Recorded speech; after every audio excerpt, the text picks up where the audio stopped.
আমার company remark হার্লেনের কোনো কিছু নিয়ে বা কোনো কিছু মানে আমার খুব এক্সাইটমেন্টের জায়গাটা আমি কোনো লেখাজোকা কোনো গদবাঁধা কথার মধ্যে আমি থাকতে পারছি না। আমার কোম্পানি রিমার্ক হার্লেন, আমাদের সকলের ভালোবাসার কোম্পানি রিমার্ক হার্লেন, এখানে যারা উপস্থিত হয়েছে যে সিয়াম আহমেদ, আপনাদের সকলের ভালোবাসার সুপারস্টার, বিদ্যাসির আমিন আরেক লেডি সুপারস্টার, এই পিচ্ছি দিঘি আছে, এখন তো অনেক বড় হয়ে গেছে। তারপর শবনম ফারিয়া, আমার খুব পছন্দের একজন নাটকের শিল্পী। তারপর মিম মান্তাসা। এখানে তো মানে সবসময় আপনারা দেখেছেন যে রিমার্ক হার্লেনকে সবাই মানে এর আগে যখন যতগুলো প্রোগ্রাম আপনারা দেখেছেন যে দেশের সব তারকারাও যেভাবে ওন করে, আসলে রিমার্ক হার্লেন একা আমাদের রিমার্ক পরিবারের কোনো প্রতিষ্ঠান নয়।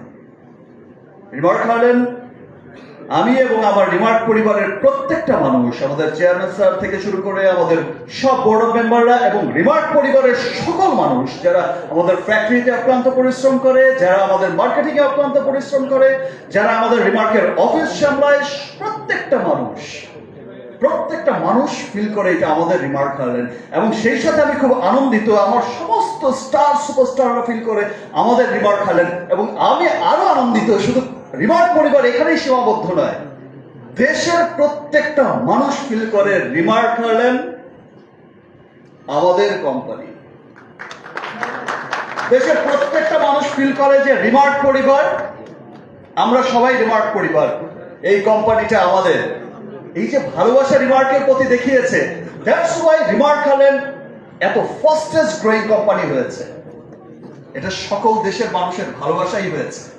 এবং দেশ বিদেশেও যারা আছে এত ভালোবাসা দেখাচ্ছে, এত ভালোবাসা দেখিয়েছে রিমার্ক হার্লেনকে, এবং দেখিয়েই যাচ্ছে। ভালোবাসা দিনকে দিন বেড়েই যাচ্ছে, দেশের গণ্ডি পেরিয়ে দেশের বাইরে, এই দেশ থেকে ও দেশ, ও দেশ থেকে ও দেশ, উন্নত সকল দেশে ছড়িয়ে যাচ্ছে রিমার্ক হার্লেনের নাম। তো এই ভালোবাসা অব্যাহত থাকবে ইনশাআল্লাহ। এবং একদিন পৃথিবীর যে কোনায় দাঁড়িয়ে আছে, ইউরোপ, আমেরিকা, অস্ট্রেলিয়া মহাদেশ, যে মহাদেশে যে প্রান্তেই দাঁড়িয়ে আছে, প্রত্যেকটা মানুষ গর্ব করে বলবে, প্রত্যেকটা বাঙালি গর্ব করে বলবে যে এটা আমাদের রিমার্ক হার্লেন।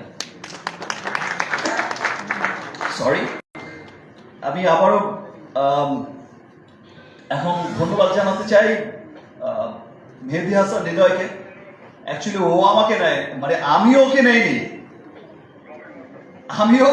ওই আমাকে নিয়েছে।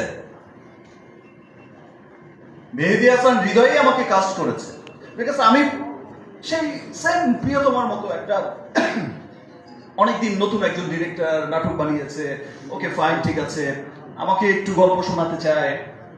আমি একদিন বলেছি যে ওকে ফাইন, ঠিক আছে, আসো। আমি কোথায় যেন বেরিয়ে যাব, বললাম যে সময় হচ্ছে 15 মিনিট, শুধু লাইন আপটা বললেই হবে ভাই, হয়ে যাবে। সে লাইন আপটা বলেছে এবং আমি যেখানে বেরিয়ে যাওয়ার কথা সেখানে আমি বলছি যে আমি আসছি, তারপরে কি বলো। এত চমৎকার গল্পের ছবি বরবাদ।